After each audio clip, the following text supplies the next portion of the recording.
ng grupo natin ang nakapag-produce ng 9 diamonds and 2 elite diamonds. Wala na po kayo mahanapin pa. Andito na po yan lahat. And nag-diamond ako, iba yung excitement level. Grabe, kinita ko doon almost kumali siya ng 500,000 pesos. At ang matindi, nag-diamond ka, binigyan ka pa ng libreng sasakyan. Lahat ng sinabi sa inyo, lahat ng rewards na introduce sa inyo, na na-explain sa inyo, lahat po yan totoo. Kasi nakuha na siya namin. And ang matindi po dyan, napaka-blessed po on my part. Kasi dati na po akong commuter. Meron po ba yung commuter? Tama?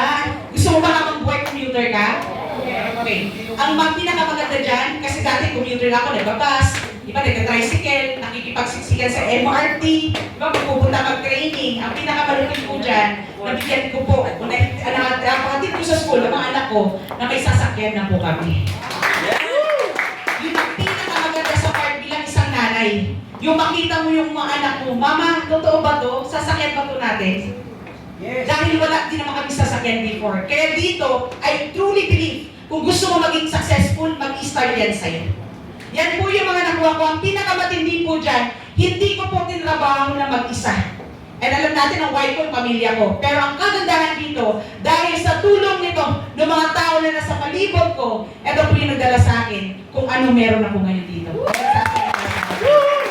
I would like to say, and I'm so grateful, okay, with our mentor, Chief Bong Escobedo, you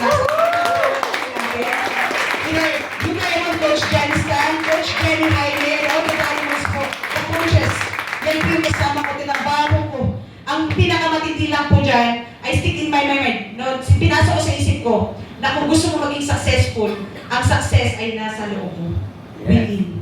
And dahil dito, natulungan natin, ito yung pinakamaganda sa ginawa natin, helping others.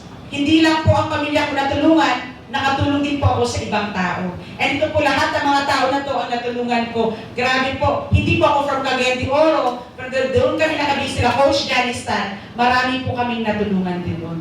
Sa Sirio. At ang pinakamalipit na part yan, dito sa Davao, nag-expand tayo ng ating impact. And hindi lang po local. We build local, but we go global. Yes! And, sige Coach. Okay. So, yun po yung mga aking success story. Diba? Ang pinakamaganda na part dito, kung sino po yung nag-invite sa inyo, yun yung taong papasalamatan nyo. Minsan, naka-experience kayo ng ups and downs. Tama? Pero don't worry, tuloy-tuloy lang po. Because in Amare, the future is bright. Maraming salamat. Thank you very much, our Diamond. Ma'am Jo.